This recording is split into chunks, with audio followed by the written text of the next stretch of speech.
एबे जो मंदिर को कोणार्क मंदिर बोली भाबुचंती कोन एही मंदिरटी प्रकृत रे कोणार्क मंदिर तेबे एही मंदिर रहस्य कोन एही मंदिर पुरातन तथ्य कोन जदि एपरी प्रश्न एपरी डाउट गुडी को आपनक मन रे आसुची ताहाले आपण एही वीडियोटी को पूरा देखंतु आ कोणार्क मंदिर पूरा तथ्य विषय जानंतु। राधे राधे मो भाई और भौणी माने कोणार्क मंदिर जे कि तार चमत्कार और रहस्य को लेकिन सबु बेले चर्चा रे थाए।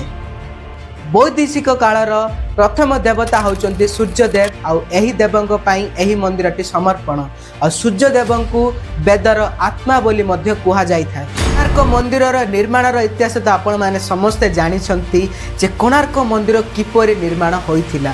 13वीं शताब्दी रे गंगवंशर राजा राजा लांगुला नरसिंह देव निजर मातांको आदेश अनुसार सूर्यदेवंक पई गोटे मंदिर तळिबाकू निष्पत्ति नैथिले। सेथि पई से सही समयर दक्ष मृत्तिकार शिवे सामंतराय और विष्णु महाराणा को आमंत्रण करी एही कार्यटी को हस्तांतर करथिले। राजांकर निष्पत्ति थिला जे एही मंदिरर निर्माण कार्य 12 वर्ष मध्य 1200 बढ़ई द्वारा संपूर्ण हेबार अछि।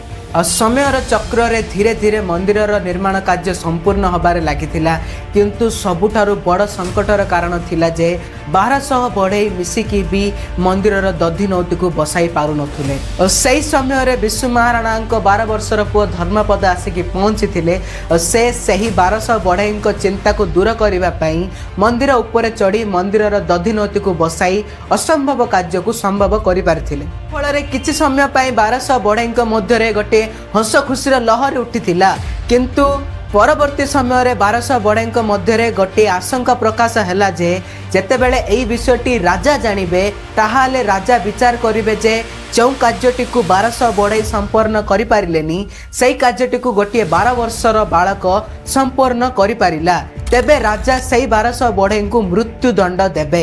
एही विचार को नेकी 1200 बढ़ई पुणी थरे चिंतारे बसी जाइथिले। सबु घटना को देखी धर्मपद गोटे गंभीर निष्पत्ति रे मंदिरर शिखर को चढ़ी दधि नदी उपरु चंद्रभागा नदी को डेईकी निजर प्राण त्याग करिकी सबुदिन पाई अमर हो जाइथिले। आउ एही ऐतिहासिक कहानी मध्य रे आउरी बहुत सारा तथ्य लुकिकी रहिछि जेपरि कि कोणार्क मंदिर चंद्रभागा नदी कूलर पद्मतला गंडरे निर्माण करा जिबा पई निष्पत्ति करा जाइतिला।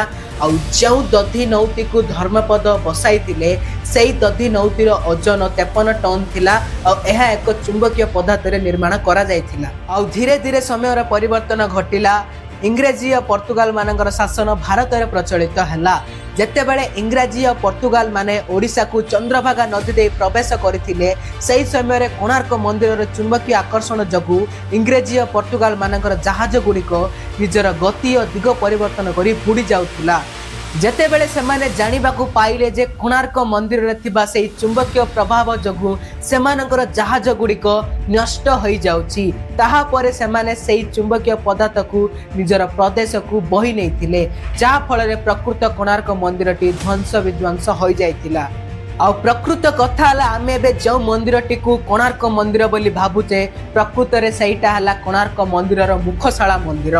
प्रकृत कोणार्क मंदिरर उच्चता थिला 229 फीट जहा कि आजिर कोणार्क मंदिरर 4 गुणर अधिक उच्चता विशिष्ट। समय रे इंग्रेजी और पोर्तुगाल माने एही मंदिरर पुरातन मूर्ति आउ एही मंदिरर पुरातन मूल्यवान संपत्ति ऊपर आखि पकाई एही मंदिर को लुटिबा को चाहिथिले जहा कि धीरे धीरे कोणार्क मंदिर आदिवासी मानक जना पड़िथिला सेमाने तुरंत एही मंदिरटी को बाली द्वारा आवृत करी लुचाई देथिले जहा कि परवर्ती समय 1901 मसीह रे लॉर्ड कर्जनक वैदेशिक पाई ओडिशा प्रवेश रे से एही मंदिरटी को खोजी पाइथिले। और प्रकृत रहस्य कथा हला कोणार्क मंदिरटी केवल गोटिए मंदिर को नेकी निर्माण करा जाय नथिला प्रकृत रे कोणार्क मंदिरटी 5टी मंदिर को नेकी निर्माण करा जायथिला।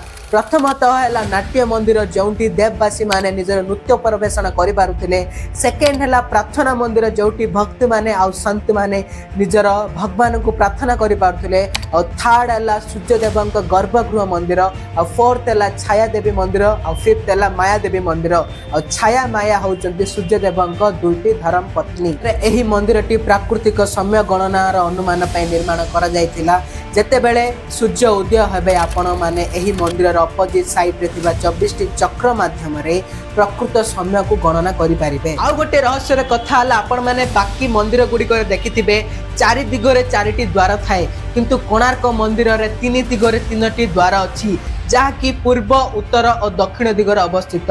पूर्व दिगर द्वार को भक्तिर द्वार कहा जाए और दक्षिण दिगर द्वार रे अश्व द्वार जहाँकि ज्ञानर द्वार अटे और उत्तर दिगरे हाथीर द्वार जहाँकि धनर दिगर प्रतीक अटे। आ एही मंदिरटी भगवान सूर्यदेवंकर रथ दिग्विजय आकृति रे बना जाइछि जोथिरे कि 7 गोटी घोड़ा अछि जोटा कि सप्ताह 7 दिनर प्रतीक अटे और जोथिरे 24 टी चक अछि जहाँकि दिनर 12 घंटा और रातिर 12 घंटा को बुझाई थाए।